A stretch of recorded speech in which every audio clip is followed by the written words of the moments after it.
stand and join me in welcoming the Morehouse College Navy ROTC Color Guard as they present the flags and welcome to the stage Miss Gracie Dorsey Landry as she sings the national anthem.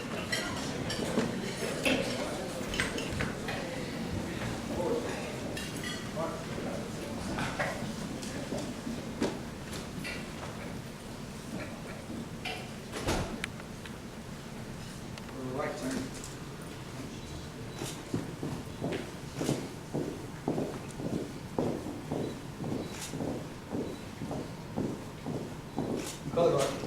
Hold.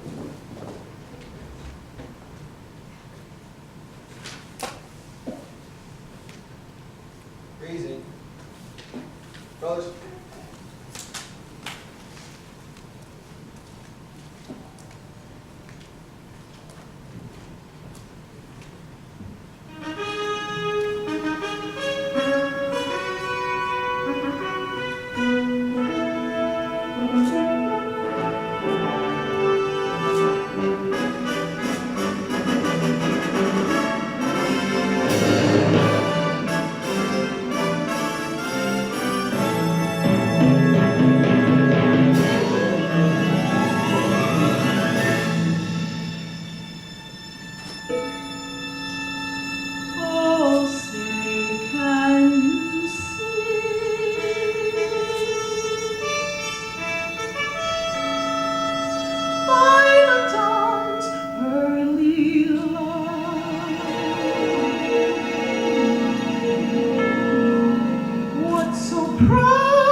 All the ramparts we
welcoming Ms. Dorsey Landy again for that amazing performance.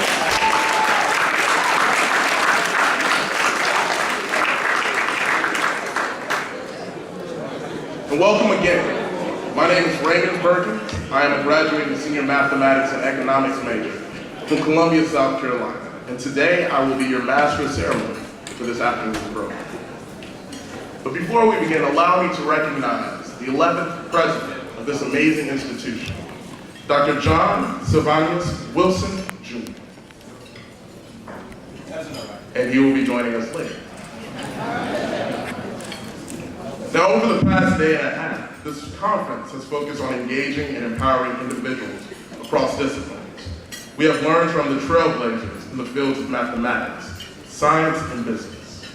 They have shared their expertise, and as students have learned that individuals with an entrepreneurial spirit are often characterized as innovative, independent, optimistic, creative, and hardworking. Across discipline, innovation, and risk-taking are characteristics that one must possess to succeed in an ever-changing and increasingly competitive global marketplace. Today, we bring together individuals who embody the entrepreneurial spirit. They continuously challenge the unknown and successfully chart the path for others to follow. The acronym for the ICE is Innovative, Creative, and Entrepreneurial. Before we move into the program, please bow your heads and touch the person next to you as we give thanks for this awesome lunch prepared by the Morehouse College catering staff. Let us turn to the source of spiritual strength that is within each of us and pray.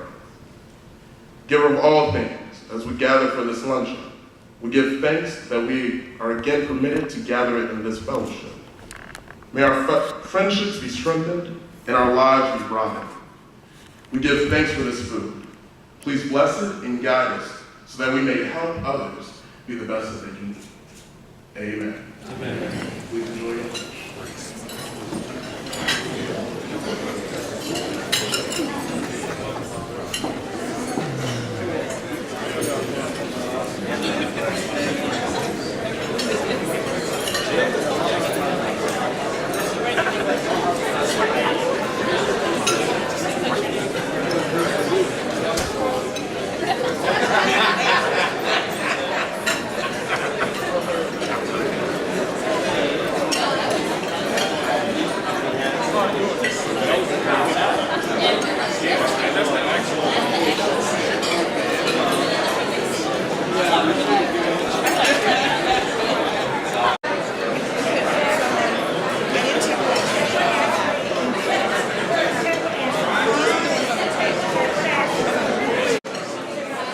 Let us thank the excellent catering staff for the wonderful meal they prepared for this afternoon.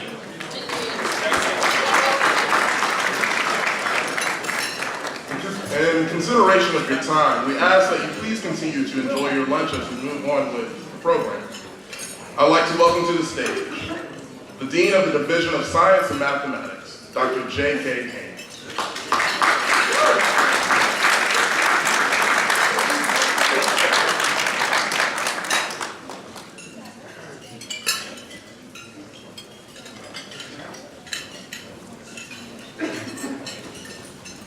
Thank you, Raymond. Colleagues, staff, honorees, and special guests. It's my pleasure today to introduce our keynote speaker, former student, I should say a former student of mine who began Morehouse many years ago in a summer program that we ran that Tom Blocker made famous. So it's a pleasure to introduce our speaker today, who is Dr. Calvin Mackey. Dr. Mackey is an acclaimed author, motivational speaker, and a successful entrepreneur with a message that challenges the thinking of business people, government officials, educators, and students. An alumnus of Morehouse College, Dr. Mackey completed his degree in mathematics and graduated summa cum laude, magna cum laude, the class of 1990. At the same time, he was awarded a bachelor's degree in mechanical engineering from Georgia Tech, where he subsequently earned a master's and PhD degrees in mechanical engineering. As a sign of his precociousness, while pursuing his doctorate degree, he served as an instructor of mathematics at Morehouse. Following graduation from Georgia Tech, he joined the faculty at Tulane University, where he did research on heat transfer, fluid dynamics, energy efficiency, and renewable energy. He is currently a partner in Golden Leaf Energy GLE. GLE promotes and distributes the ethanol fuel blend E85, which is comprised of 85% ethanol and 15% regular gasoline. E85 is clean energy and protects America's long-term environmental and economic interests. Mackey is also managing partner of Channel Zero Group, LLC, an educational and motivational consulting company that he co-founded in 1992. His inspirational memoir, A View from the Roof, Lessons for Life and Business, has been adopted as educational course material by secondary and college teachers throughout the country. As you might imagine, he has won numerous awards. Just this year, he's been recognized by 3 prominent organizations. He has received the United Negro College Fund's Legacy Award, the Jack Leadership and Community Service Award, and Morehouse College's Benny Award in Achievement. These awards commend Dr. Calvin Mackey for his notable character attributes and laudable actions towards improving the community and world around him.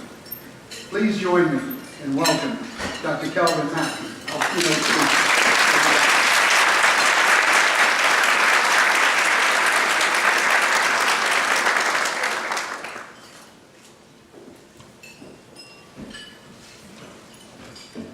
First, I'd like to give thanks to God for giving me the mental, physical, and spiritual strength to stand before you. Second, I'd like to say thank you to the entire Morehouse family, new president, Dr. Wilson, Miss Dr. Wilson, and the entire Wilson family, Morehouse family for having me. I'm humbled anytime anybody asks me to do that, which I think I've been put on this earth to do, because 18, 19, 20 years ago, no one made a dollar bet that Calvin Mackey would be standing before anybody, speaking on things like education and inspiration and innovation and entrepreneurship at an auspicious event like this. I'd like to say thank you to Dr. J.K. Haynes, my homeboy from Baton Rouge, Louisiana, who welcomed me on Morehouse College campus in the summer of 1985 and put a foot in my behind and let me know that the world wasn't going to give me anything. And if I wanted anything out of this world, I had to work hard every day and every night and take it out of this world. From the bottom of my heart, Dr. Haynes, I want to say thank you for your services over the years, especially to the little knucklehead boy like me. I'd like to say thank you to Ms. Butsy for putting on this program and having me as your speaker. I'd like to say thank you to all of the sponsors. I'd like to say congratulations to all the awardees. I'd like to say thank you to all the students for doing what you all have done, doing the hard work of presenting here and working to move on into the future. I spent a lot of time saying thank you because it seemed like we've been able to raise an entire generation of young people who don't know the meaning of words like thank you, excuse me, hard work, sacrifice, persistence, and Dr. Wilson, I don't want to be confused with them because my mother raised me different. Good afternoon. Good afternoon. All right, it's going to be this type of audience. My name is Calvin Mackey, and I'm from New Orleans, Louisiana. I'm from Backertown, Gerttown, Zion City. I'm from the Lower Nine where we don't mind dying. I'm from that Wild Magnolia. I thought I told you. I'm from that CP3. You know me. Oh yeah, I'm bilingual. But before I get started, there's a couple of caveats I gotta give up. Because everywhere I go, people say, look man, you need to calm that down. My beautiful wife Tracy happens to be a pharmacist, and she believes that I'm ADD and I've never been treated before. So this may be the first time at Morehouse I'm speaking at a panel. I can't do what I usually do. They got me confined to a panel. What is that this thing? A podium. Luckily, they don't have me on a panel. I might hit somebody. My second caveat is don't confuse my passion with anger. Everywhere I go around the country, I reserve the right to have an opinion about me, yes, sir. Dr. Satcher. Yes, sir. And everywhere I go in the country, people, they say, man, I'm not going to get off the stage, Dr. Haynes. They say, that's an angry young black man right there. I'm like, no, I'm not angry. I'm just passionate. And James Baldwin said, a passion is unfriendly. He said, a passion is contemptuous with all which is not itself. But he said, a passion contains a challenge, and more importantly, a passion contains an unspeakable hope. And everywhere I go, especially when I come on Morehouse campus, I come with two things. One is a challenge, and the second thing is an unspeakable hope. And we've confused this thing called hope. Many of the problems we're having right now is because of hopelessness. Everybody wants to get to achievement without understanding that if you're in despair, you got to go through something called hope. We want to have smart classrooms and smart technologies and smart whiteboards without understanding that those are tools. And this is a heart issue and not a head issue. And for us to go from despair to achievement, we got to go through something called hope. And why we got to go through something called hope? Because hope is the thing that caused the old lady to sit down and caused the entire nation to stand up. Hope is the thing that made George Washington Carver do with a peanut over 100 years ago that Harvard PhDs still can't do today. Hope is the thing that caused the black man before the Civil War to create an all-dripping can so powerful that people tried to imitate it, such that still to this day people still ask if it's the real McCoy. Hope is the thing that made black men in Tuskegee believe that they could fly airplanes. Hope is the thing that made a young preacher in Alabama believe that he could change the world. Just dream at night and get up in the day and try to make his dream come true. Hope is the thing that caused a 44-year-old man to go to jail in South Africa, and 27 years later he came out a world leader.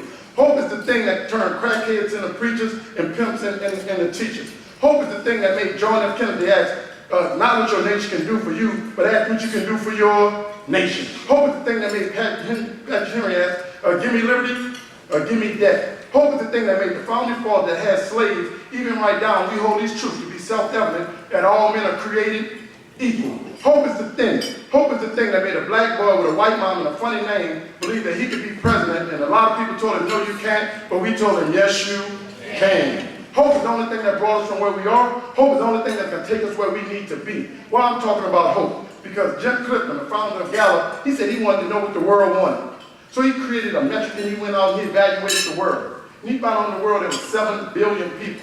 And he created a metric, and this is a difficult metric because this metric had to work with people in different nations all over the world. And a different metric has to ask different questions where the same people would get the same answer. Out of 7 billion people in the world, he found out there's 5 billion people in the world. Now, the 5 billion people in the world, he found out that 3 billion people said they want good jobs. The only problem is that in the world there's only 1.2 billion good jobs. So right now in the world there's a jobs gap of 1.8 billion jobs. You say, look man, that's not that what you're talking about, hope, that's the world, and I need you to bring it closer to home. Well, in America there's 300 million people, this is what Jim Clifton found. And out of 300 million people in America, he said there's 150 million people capable of working. But any day you get up, there's 15 million people unemployed, and there's 15 million people underemployed. So any given day that we get up in America, there's 30 million people unemployed or underemployed. And every last one of you all know one of them. And if you say you don't, you're lying. 30 million people. Now the 30 million people, he found out that 18 million of those people get up every day with no hope. They're not even trying to find a job. They don't even think that they're going to find a job. He said it's almost like 30 million people fighting a war and 18 million people on the sideline critically wounded with no hope. Hope is the only thing that's going to get us back to where we need to be to create the 1.8 billion jobs that we need in this country in order such that those people once again can find hope. Hopelessness, joblessness is the core of hopelessness in our community. And people don't understand why this thing called innovation and why this thing called entrepreneurship is so important. Because we think, when we start talking about and look at the condition of the black male, many people want to attribute it to many things. What you look at, the black male was brought in for one purpose and one purpose only, and that was to work. That was to work. And the last time we had full employment was when we were slaves. Jeremy Rifkin in his book, The End of Work, he said the automatic cotton picker that was invented in 1934 did more to free the African American from enslaved economy than the Emancipation Proclamation ever did. In 1934 in Clarksdale, Mississippi, something was created called an automatic cotton picker. At that point in time, 95% of all cotton was being picked by hands by black men and black women in southern United States. Over the next 30, 40, 50 years, we had a great migration where blacks went up the East Coast, they went north and they went west. And you know the great migration. If you was in South Carolina, North Carolina, Georgia, Florida, you went up the East Coast to Washington, D.C., or New York. That's why everybody in New York, when they talking about down south, talking about North Carolina and South Carolina. If you was in Mississippi, Alabama, or Tennessee, you went to Chicago or Detroit. That's why everybody in Detroit got on those ugly purple suits. And if you was in Louisiana, Texas, or Arkansas, you went west to California. Then once you hit California, you went up to the western seaboard to Oregon and Seattle to work in the shipyard. We did what we had to do such that we can have jobs. But now we're in a situation in America where nobody's creating jobs for us. The manufacturing base has been dissipated. We just can't go out and get the jobs. The people in the South that went up north, they were the last hired in the first fire.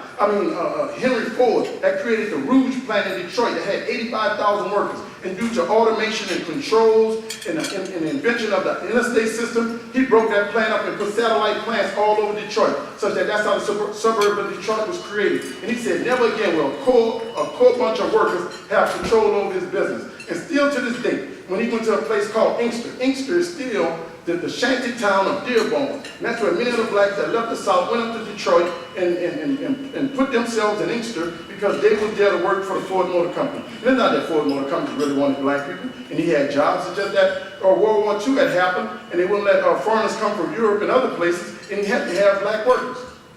So now nobody needs black workers.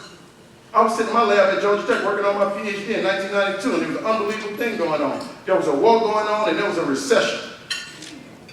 And the funny thing happened, AT&T laid off 40,000 people. IBM laid off 44,000 people for the first time.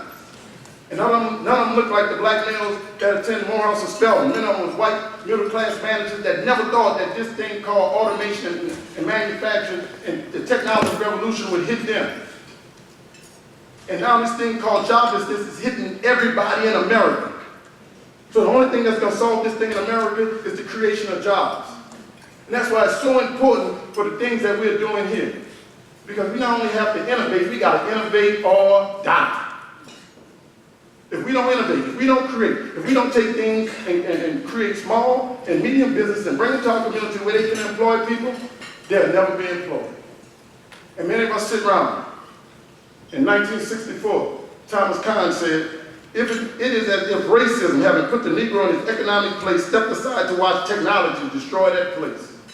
And in 1970, Sidney Wilhelm, in a book, Who Needs the Negro, said, with the onset of automation, the Negro moves out of his historical state of oppression into one of uselessness. Increasingly, he's not so much economically exploited as he is irrelevant. The dominant whites who no longer need to exploit black minorities, as automation proceeds, it will be easier for the former to disregard the latter. Now, as you ride around America and urban cities, you see men and women standing on the corners with nothing to do. And there was a day and time we used to measure men, especially men, by their hands. Women used to want to see your hand, and when your hand was rough, that meant you was a hard worker. Because every day my daddy told me that a man's supposed to get up and go do something. Yes, sir.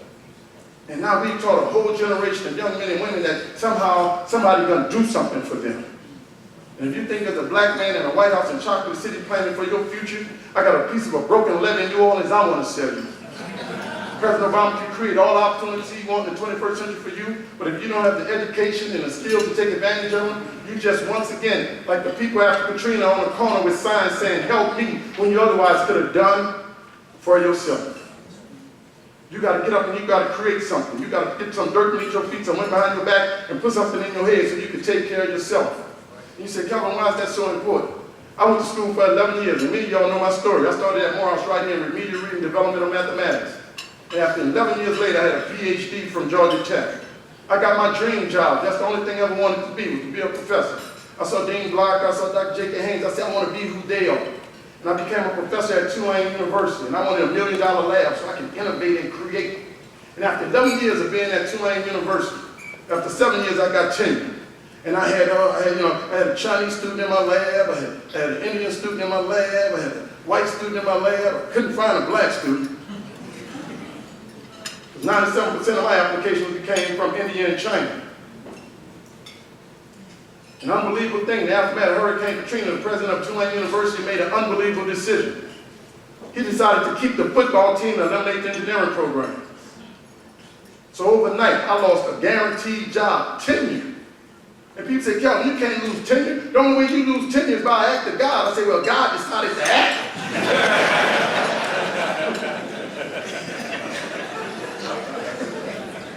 And the message that the president of Tulane University sent to black and brown children all over New Orleans and all over this country is the same message many universities send to our young men and women every day. You can come to this university and run that rock, dunk that ball, hit that field, stop, and drop it like it's hot, and shake and dance and entertain us. Don't you think about coming to this school and getting a science, technology, engineering, and mathematics degree and saving yourself and your community from your next natural disaster. What was I to do? Hurricane Katrina had hit New Orleans. 8 people had moved into my house. I left campus, and one of my homeboys called me. He was the football coach. He called and said, Dr. Mackey, man, I saw you lost your job. He said, who'd ever thought I'd still be here at Tulane and you'll be gone? I said, well, maybe the young brothers got it right. He said, what you mean? I said, maybe I should have been doing wind sprints when I was studying calculus. And I went home. I pulled up on my driveway, and the guy was up in my tree, cutting the tree. He said, Doc. I was like, what up, bro? I opened my door, and my 2 sons, Miles and Mason, ran to me and said, Daddy, and he grabbed my leg. And I looked over his shoulder, and the train was just playing by itself. I went in the kitchen, and my wife was in there cooking for everybody. She had gumbo on the stove, the etouffee on the stove. She was frying fish. She had the air conditioner on. She had the vent on. They had the windows up. I just saw money going out the window.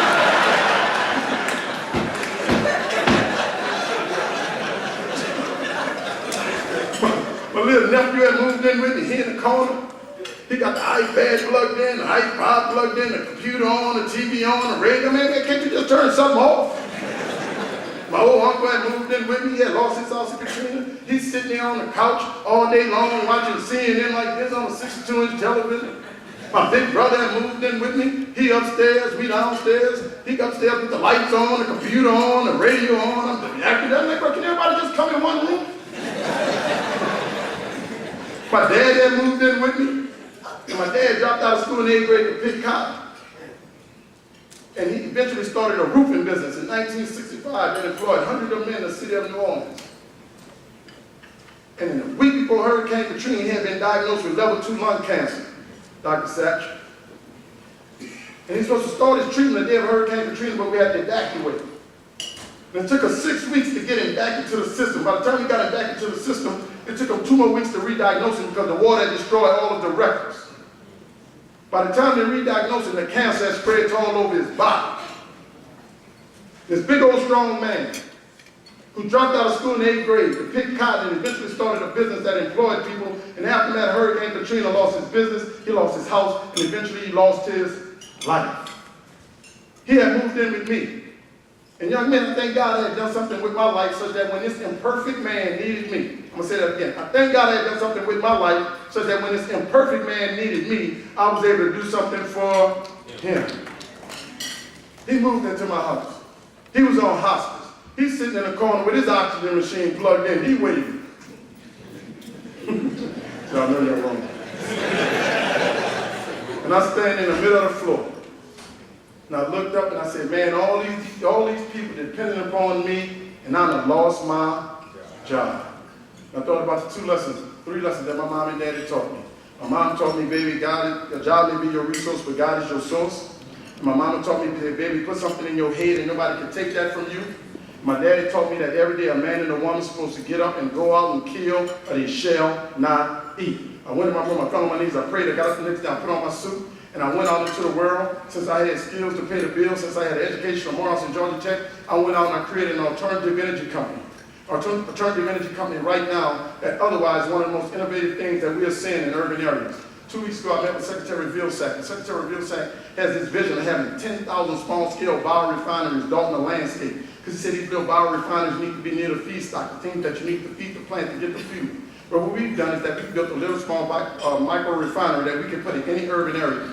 We make 300 gallons of biodiesel an hour, 6,000 gallons of biodiesel a day, and 2.2 million gallons of biodiesel a year. We take the grease from people like Chick-fil-A and we convert it to biodiesel and sell it to oil companies. Now that's gangster. We just finished training nonviolent ex-offenders to work in our plant. One of the young men I grew up with was an ex-con dope dealer. He said, man, I never thought I'd be mixing stuff up like this. I said, well, if you can mix it up in the kitchen and sell it as dope, you can mix it up in this plant and sell it to all people, and the police will never come after you. No, that's what I call innovation. Innovation is necessary, but it's insufficient. I know many professors, including myself, that have innovated many things and created many things. I even have a patent that's still sitting on the shelf. But we got to take these innovations and we got to bring them into the marketplace and create a business and find customers. We don't have any value to an innovation until we have customers. And then when we have customers, we have jobs. And when we do that, then we can give our people jobs. When we do that, then we can create an economy. I'm going to tell you something very innovative. We can take one of those little biorefineries right now, put it right here in Vine City. It'll cost $2.5 million to build. We can go to somebody like Chick-fil-A that sell their grease, and we can tell Chick-fil-A, donate 2 million gallons of grease to Morehouse every year. And from that $2 million donation that they make in grease to Morehouse every year, we'll turn around and give Morehouse $1 million in just cash every year and hire 50 to 40 young men and young women in the community while the university is doing research on the things that we are doing. Now that's innovation. That's what needs to happen. That's bringing the entire community together. And the bottom line is this, young man. I'm talking about science, technology, engineering, mathematics, but our challenge is that we don't know how to create the right business model to bring it to the market. So that's where the business department will come into play. My competitive advantage right now in the marketplace is the fact that I went to Morehouse and got a liberal arts degree. When I sit down next to a lot of scientists, a lot of engineers, they know their science, they know their engineers, but they don't know their course, they don't know Shakespeare. They can't synthesize things and bring it all together and create something beautiful that the world would want, something like Steve Jobs did. You're in an incubator of hope here. And it's our responsibility. Once that we get hope here, we go out in the world and create hope for everyone else. Our communities and our neighborhoods, they're waiting on it. And the funny thing about it, I told you, I was a professor at Tulane University. I used to study hydrodynamic stability. And and that's how stuff go from being laminar to being turbulent. You take the water and the little brother, would drink the water out the hose pipe and turn it up fast and spray his face. And you're trying to understand how that happened. And one day I was sitting in my office and somebody called me. I answered the phone and in the background of the phone call I heard thump, thump, thump. And the dude was screaming, he said, Dr. Mackey, Dr. Mackey. I said, what can I do for you, man? He said, you hear that thumping? He said, yeah. He said, come check it. I come check it. Got in my truck, I went down to his office. When I walked into his office, his warehouse, he had a big pipe in the back. And Jarvis, I put my hand on that pipe, and the pipe was thump, thump, thump. He said, Dr. Mackey, what's wrong? I said, I think you have a hydrodynamic stability problem. He said, well, that's why I called you. I said, yeah. He said, well, fix it. I said, well, let it be fixed. And I went up to my truck, and I got my tool, and I came back. And I hit that pipe with my hammer, bam! And the pipe went smooth. Pipe went smooth. That's engineering 101. Hit it with a hammer first. Then Dr. Rockwell, if that don't work, you read the manual. He said, oh man, thank you, you fixed it. He said, build me. I said, well, I'm definitely gonna build you. Went to my office, I typed up an invoice. Back it to him. He got the invoice. He looked at the invoice and he read it. And the invoice said $200. He picked up the phone, he called me, he said, you must be out your rabbit mind, man. If you think I'm gonna pay you $200, you're hitting a pipe with a hammer. I said, what you want, itemized bill? He said, break it down. I said, well, let it be broken. And I typed it up. Itemized, back to him. Boom. He got the itemized bill. The itemized bill read $2 for the hammer, $198 for knowing where to hit it. You see, we're here today. And the reason why this program is here today because we understand that the man who knows how will forever have a job, but the man who knows why will forever be their boss.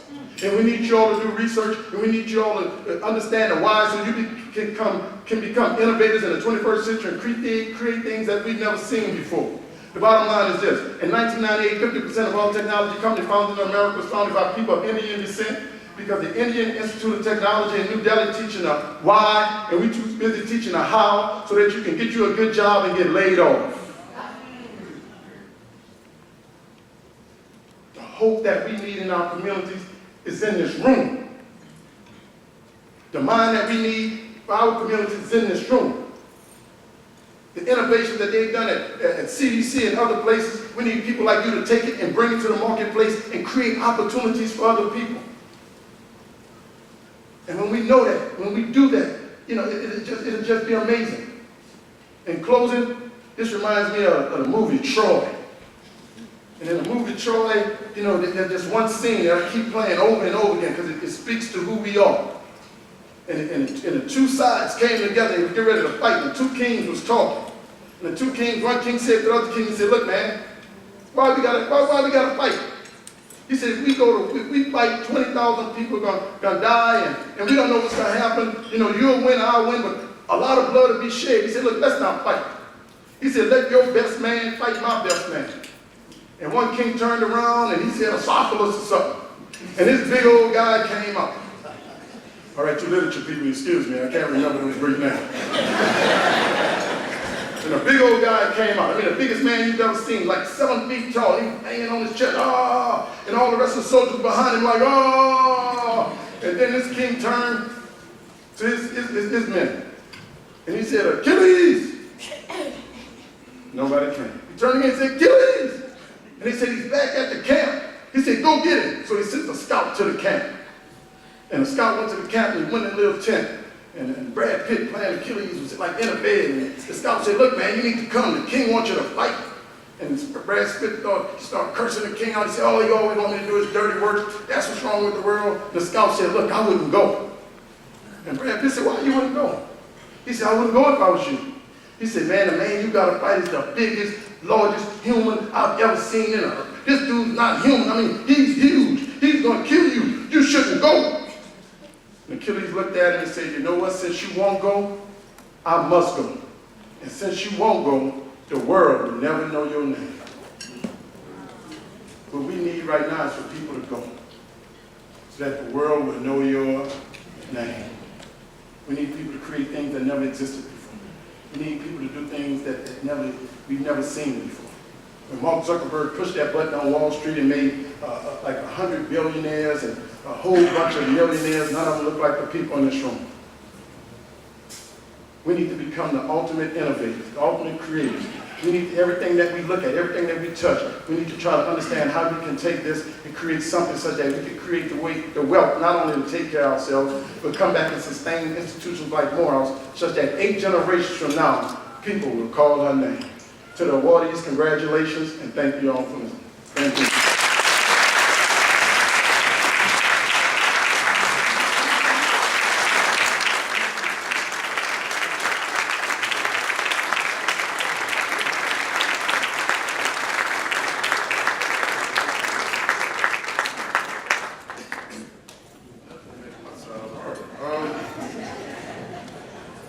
Thank you, Dr. Mackey, for such a powerful keynote address. And also thank you for being an example and reaching back to mentors and Morehouse brothers inspired for greatness, as well as others in the audience captivated by your words. Please help me thank you again.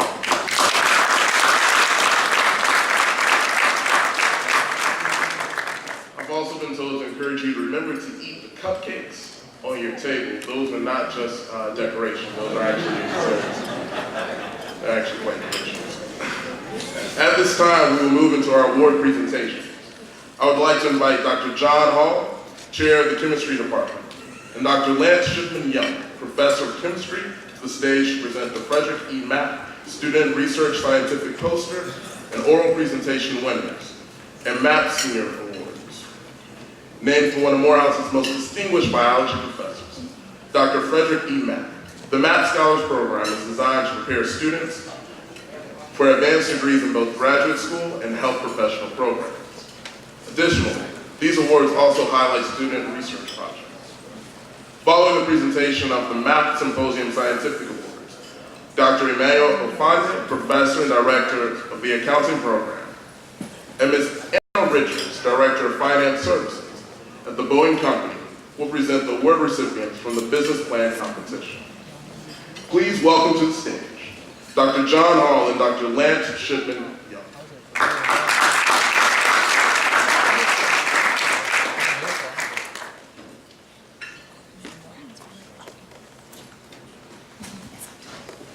Good afternoon. Good afternoon. It is my pleasure to present to you the winners for the Research Poster Award. In third place, with a tie, Mr. Wallace Derricott.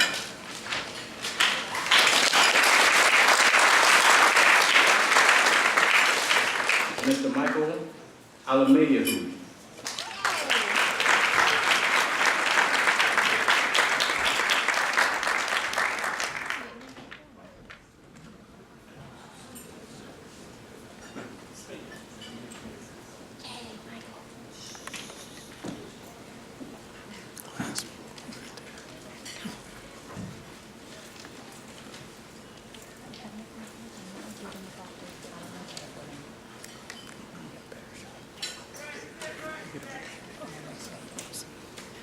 In second place, Mr. Christopher Crawford.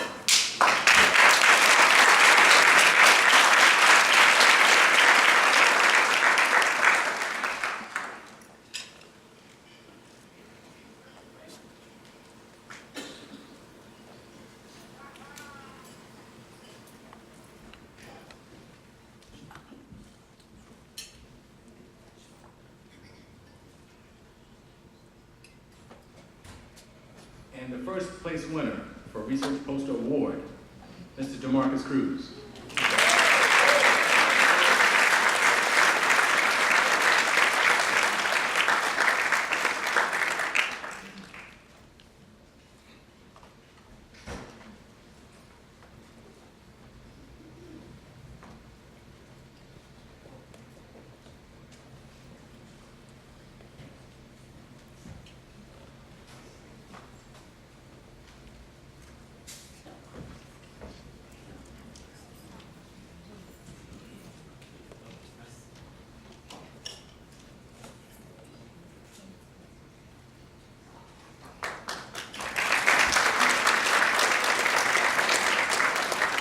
Now it is my pleasure to present to you the winners for the oral research presentations. In third place, Mr. Francisco Nunez.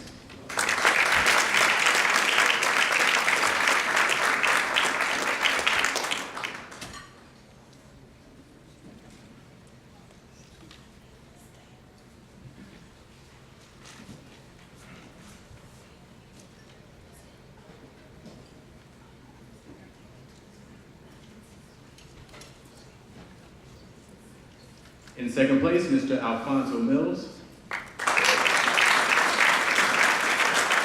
That I have been asked to make these awards to the Senior Map Award winners. And these are seniors who have distinguished themselves both academically and in research. And so for the biology department, the Senior Map Award winner is Mr. Ernest Nelson.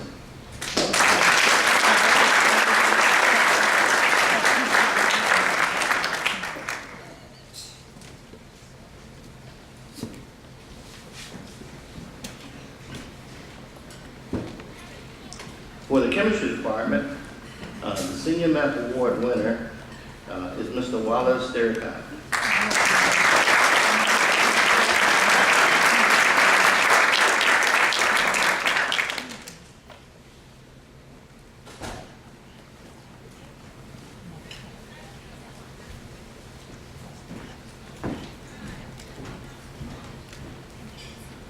In computer science, the Senior Map Award winner in computer science is Mr. Joseph Crawford.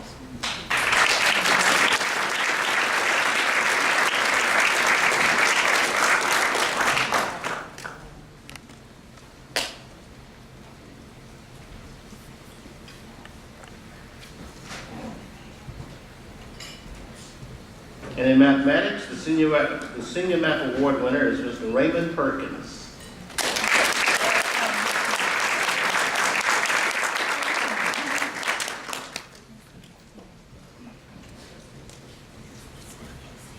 And in physics, we have as the Senior Map Award winner, Mr. Roy Llewellyn.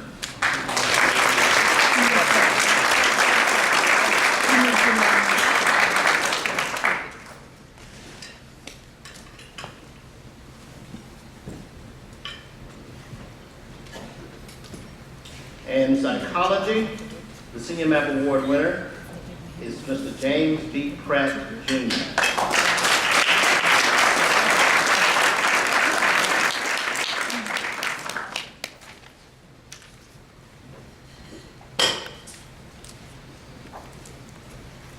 And lastly, in public health, the MAP Award winner is Mr. Tony Larkin.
Good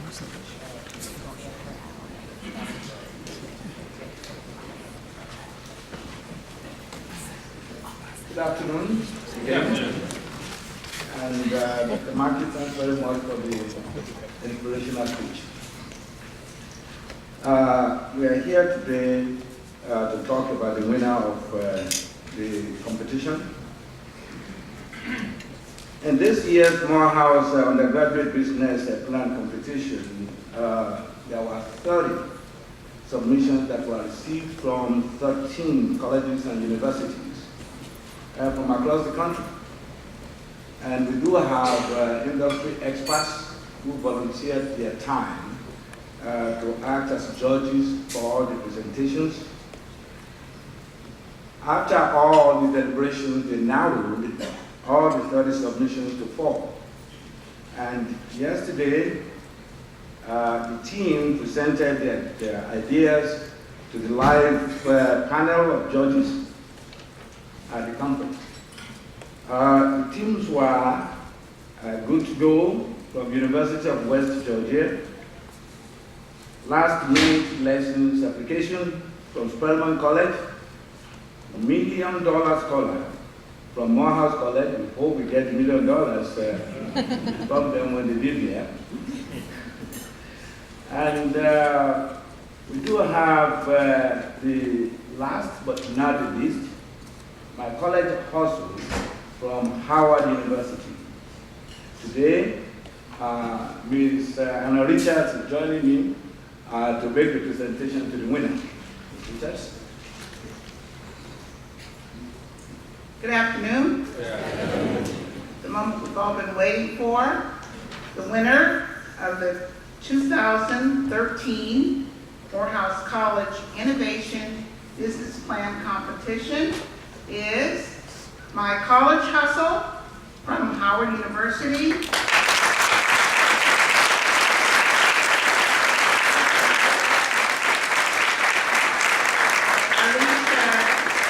Alicia and Cindy Williams are coming to the stage.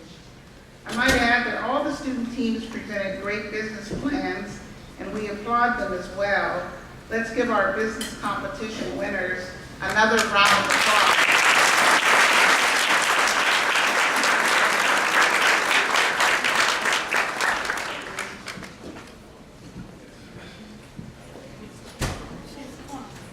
We'll also mention that the winner is being presented with a $10,000 award, winner takes all, to help them in developing their business plan. So congratulations.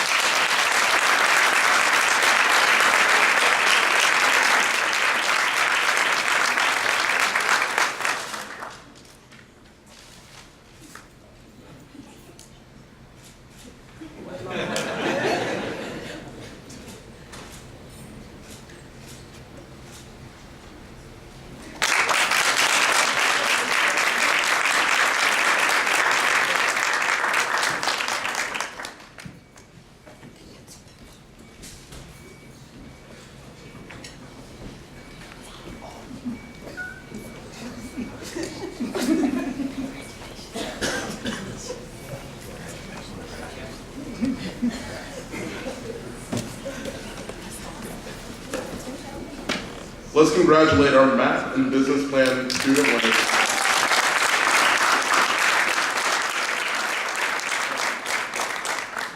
The Innovative Creative Entrepreneurial Award, or ICE Award, as it is fondly referred to, is a customized and uniquely crafted crystal sculpture designed by Don and Tom Lilly in their elite Atlanta studio.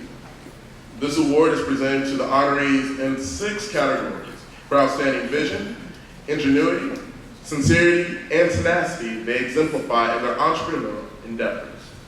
The ICE Awards will be presented as follows.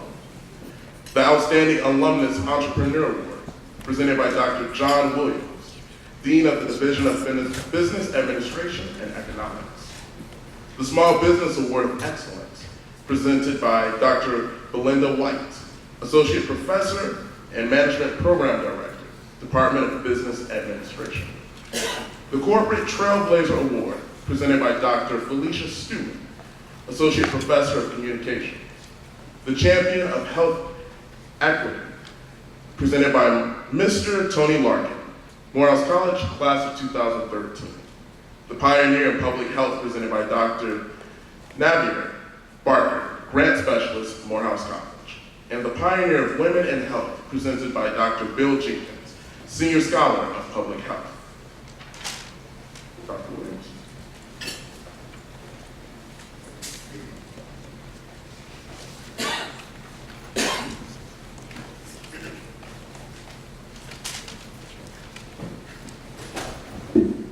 Thank you, and good afternoon to all of you. Congratulations to all of the awardees. The Outstanding Alumnus Award is conferred to an alumnus who exemplifies entrepreneurial leadership. His creativity and innovation propel organizations to outstanding examples of high performance. 2013 award recipient is the managing partner of RLJ Equity Partners, LLS, a private equity firm. Get some business in the house. The firm specializes in middle markets leveraged buyouts, recapitalizations, and growth equity investments.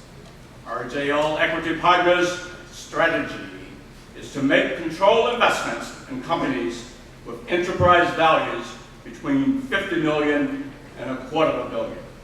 Within the aerospace, defense, automotive, transportation, business services, consumer retail, and general industrial and media sectors.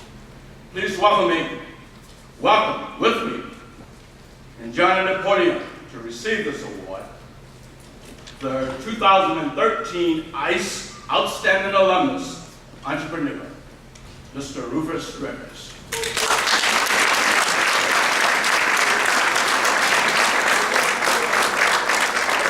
These are the wages that professors work for, the success of their former students.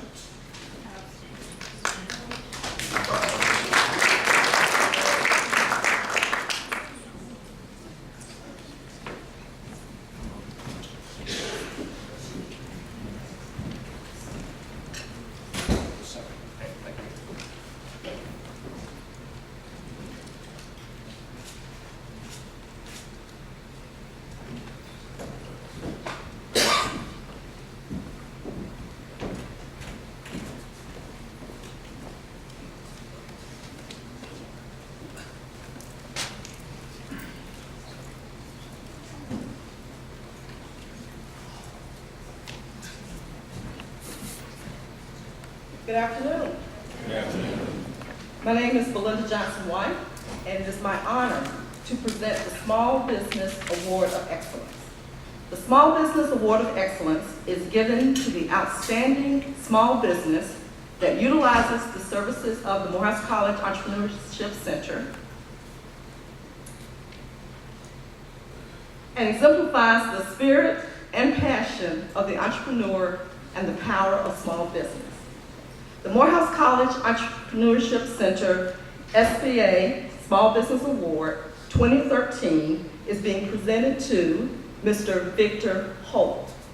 Mr. Holt is the founder, president, and CEO of VTech Solutions Incorporated, an information technology and professional services company. He is a veteran of the United States Air Force with over 25 years of experience in systems engineering, information technology, and business development. Through his guidance, VTech has grown 40% over the last 12 months. This includes being awarded prime and subcontracts that support the federal, DoD, state, and local clients. VTech is one of a handful of certified ISO 20,000 small businesses in the country. Through the DoD Mentor Protege Program, VTech has a long-standing strategic partnership with the Morehouse College Entrepreneurship Center.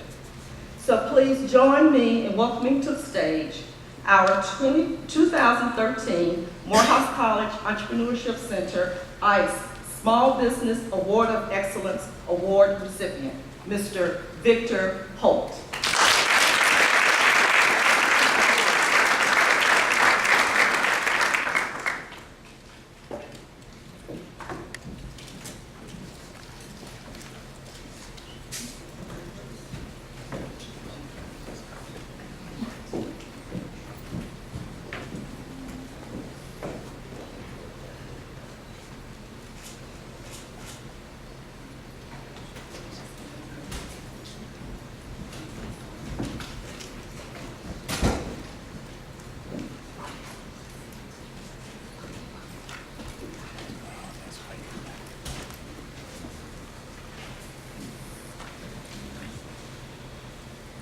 Great afternoon, everyone. Good afternoon. I am Dr. Felicia Stewart, and I am excited and delighted to present the Corporate Trailblazer Award. The Corporate Trailblazer Award is given to the company that successfully utilizes HBCU institutions as strategic partners in providing seamless, value-added solutions as part of their corporate supplier chain philosophy. Dr. Marvin Carroll founded TechMasters Incorporated in 1988 to provide technical support to the Department of Defense as well as commercial customers, and has since grown and maintained a technical staff of over 200 professionals. Over the past 3 years, under the Department of Defense Mentor Protege Program, TechMasters has utilized the Morehouse College Entrepreneurship Center as a key team member to provide technical developmental support in the areas of process improvement management for its protege firm. This partnership has allowed TechMasters and Morehouse College to foster a strong strategic alliance. It is my pleasure to present the 2013 Corporate Trailblazer Award to TechMasters Incorporated, and accepting that award is the President and CEO, Dr. Marvin Carroll.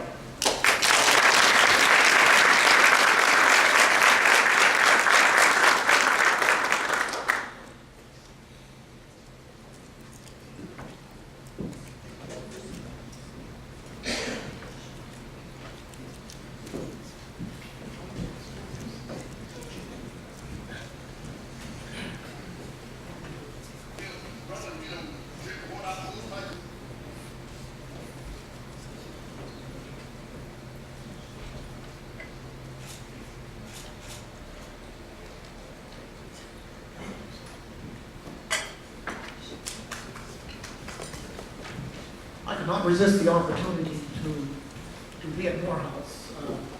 Let me just share with you something that I attended Morehouse for 1 year, and I'm going to date myself in spite of my appearance of very few years. I was at Morehouse in 1953, and from there I went to Howard University, received a degree in engineering. But I want to share with you the value that I found at Morehouse. In spite of my engineering background, I found that the exposure to Dr. Benjamin E. Mays, Dean Brazil, Dr. McBay, I received the best C in chemistry. That tracked me through Howard University and other institutions where I felt myself completely comfortable. I was also exposed to humanities, Dr. Houston, in any case. He introduced me to humanities, symphonies, orchestral exposition, the development section, the recapitulation, art, Picasso.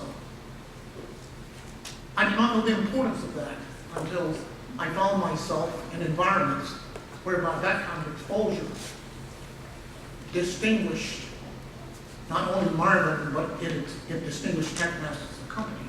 I worked on Capitol Hill for 3 years. I found that there were very few people on Capitol Hill that gave a hoot about engineering, but they did give a hoot about the background that I received from Morehouse. So I want to just take a few moments and just let you know that I'm a part of Morehouse. And thank you for the job that you've done in fostering my time, and it's my greatest desire to give back. Thank you.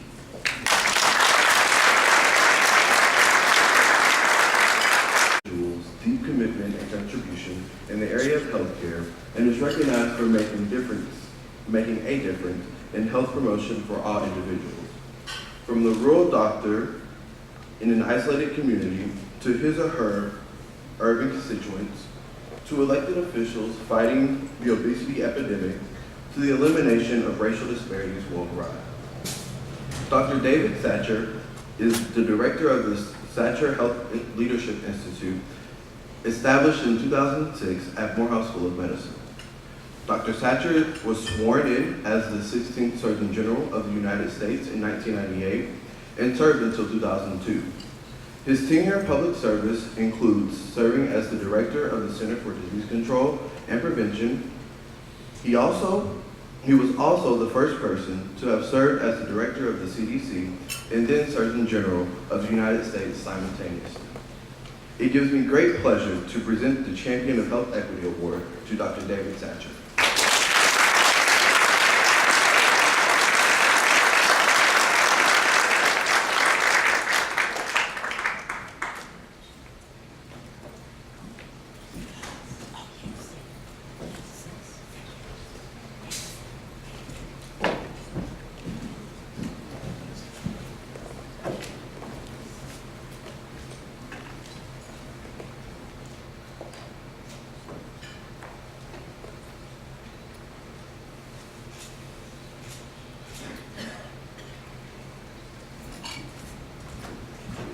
Since Dr. Carroll started, I'm just going to say one thing. I graduated from Morehouse in 1963, so my class and I will be back for commencement. A lot of people are excited about that. I understand that even the president's coming.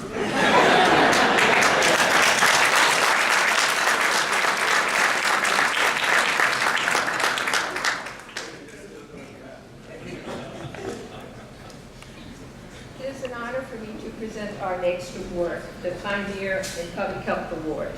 The Pioneer in Public Health Award acknowledges an individual with outstanding contributions to the practice of public health education at the local, national, and international level, especially at Morehouse College.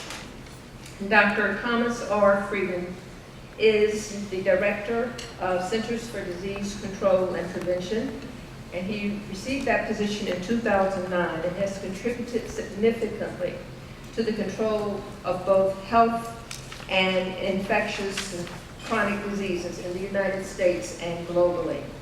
Dr. Frieden is a physician with training in internal medicine, infectious diseases, public health, and epidemiology, and is especially known for his expertise in tuberculosis control. His specific contributions to the support of Morehouse College Public Health Sciences Institute has been both noteworthy and innovative. It gives me great pleasure to present the Pioneer of Public Health Award to Dr. Thomas R. Frieden. In his absence, he has asked me to read this letter of acceptance. Dear Dr. Wilson, thank you for selecting me to receive the ICE Awards at the 4th Annual Innovation Expo Luncheon on April the 17th, 2013 in Atlanta, Georgia. While I am truly honored by this nomination, prior commitments will prevent my attendance.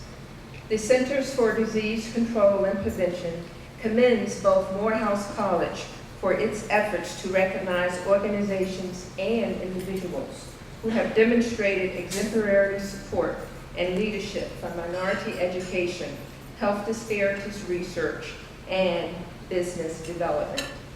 Please accept our best wishes for a memorable luncheon, and you have my continued support. Thank you.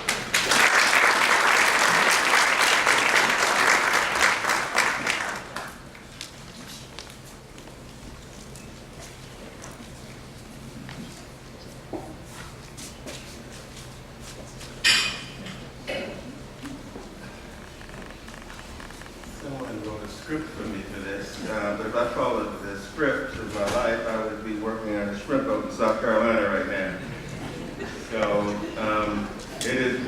great honor that I recognize Dr. Gladys Reynolds. It's not just that she's a great academic or an internationally known researcher, a famous biostatistician, a manager at the Centers for Disease Control for more than 40 years. It is that she is the consummate mentor. It is that she does not focus on the job, but on developing professionals.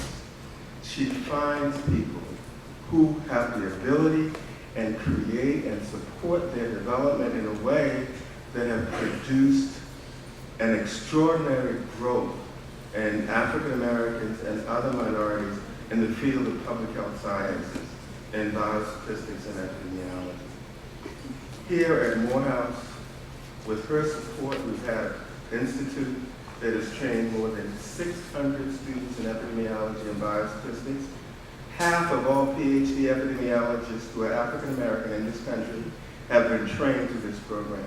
It is an extraordinary, extraordinary effort, which has often gone unnoticed, thank goodness.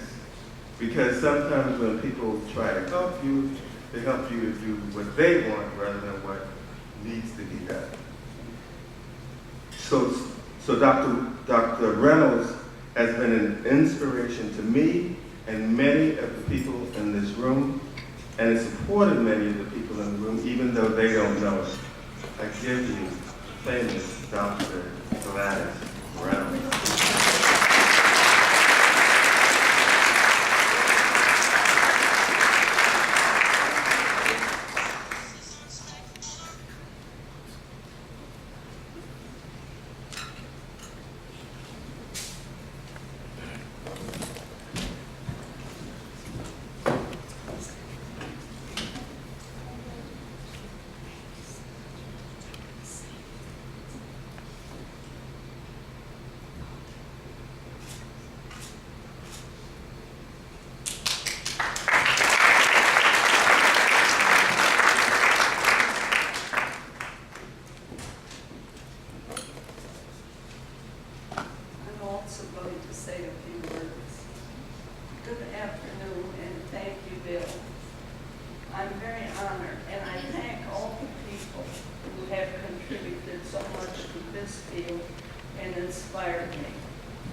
And all the people who were instrumental in these projects that we undertook.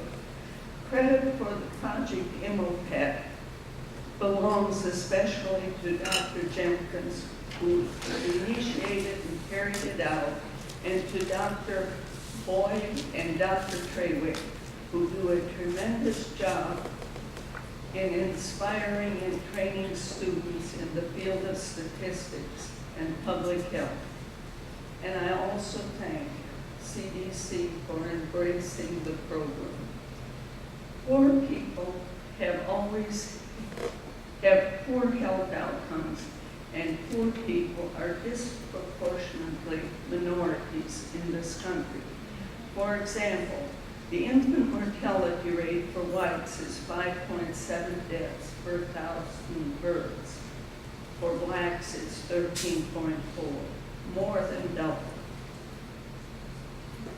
To address racial health disparities, we must address the economic inequalities, especially as this impacts all our children. In 2010, 22% of all children lived in poverty, 12% of white children, and more than 35% of Black and Latino children. Health happens in the context of the whole community. As you all know, poor health often results from poverty, racism, unemployment, violence, incarceration, and all the stress that comes with them. We need people who understand this to become the next wave of public health professionals and policymakers. And that's why programs that bring minorities and women into the field of public health are so important. My daughter, who is a prison reform activist, is here today from Chicago. She says that incarceration is an example of a community health crisis that we have created. People come to prison with higher rates of disease and mental illness. We return them worst off to the poorest neighborhoods with no access to medical care, to mental health care, and restrict them of public benefits and bar them from employment and housing. Thus, we ensure that their children and families will remain poor and in poor health. So here today, we must work for alternatives that rebuild communities rather than break them down. Thank you.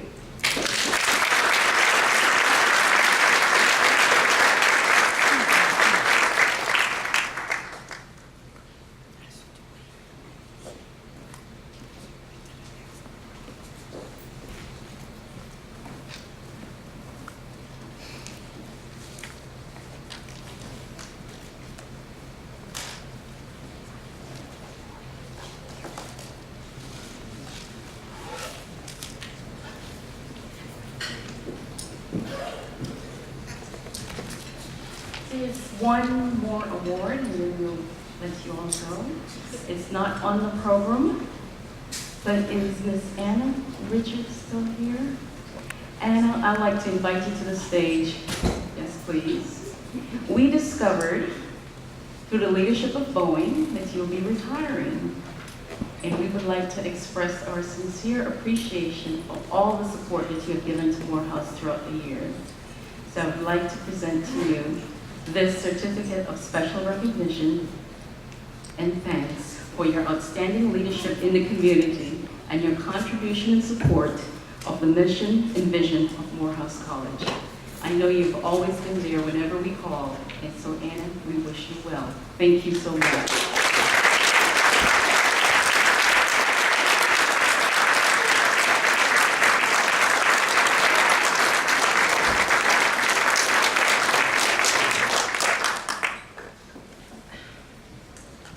I've been coming to Morehouse and Clark and Spelman for 20 years.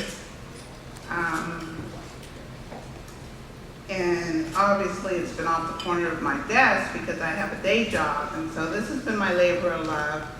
And I'm getting choked up, and I didn't expect that. I'm going to be retiring, yay, on June 10th from my career at Boeing. And I've been working 42 years. And I am just thrilled. I cannot tell you how much Morehouse means to me and what I think Morehouse doing successfully.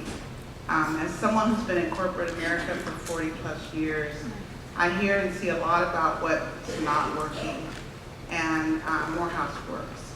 And so the biggest thing that I say time and time again is that we have to do a better job of telling the story, because we talk about everything that's not working and the things that you're doing here with young African American males, it really works. And so it has been my honor to be a part of Morehouse for these 20 years. And I look forward, now I'll be a volunteer. I have lots more time. So maybe I'll figure out some other way to be involved. So, thank you. I didn't expect this.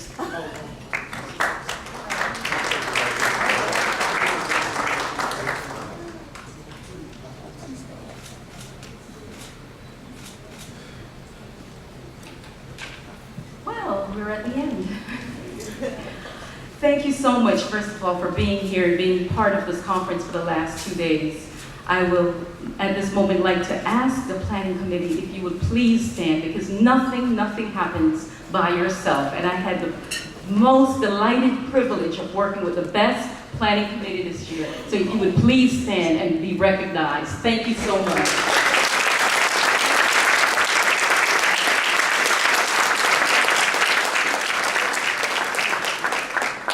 Thank you so much much to our sponsors. Without your financial support, we will not be able to do what we do. So to Lockheed, to Boeing, to Georgia Power, Georgia Pacific, all the other companies that sponsored us this year, we thank you so much. We look forward to calling you again for next year. But thank you so much.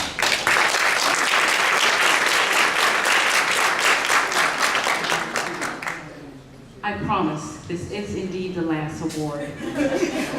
I would like to recognize someone that, without her partnership, I don't think I would be able to do the things that we do in order to make this happen. To my dear friend and colleague, Cynthia, I know you don't like recognition and to like this, but I must recognize you for your outstanding support every time I call. So today I would like to give you a special award. Thank you so much, and please be seated.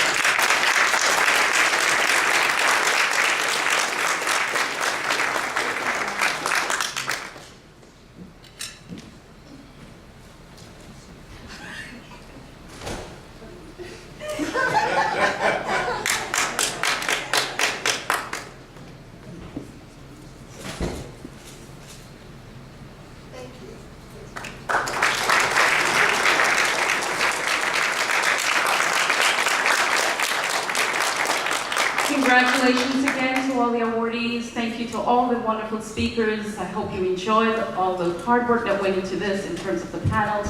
Thank you to students. Thank you to faculty. Thank you my colleagues for bringing all the students this year. Thank you everyone. Thank you so much and enjoy the rest of it. We do have the Public Health Symposium following this, and we have Dr. Mackey doing a book signing in the bookstore immediately following this awards luncheon. So Audience, please join me. Let's thank Tiffany.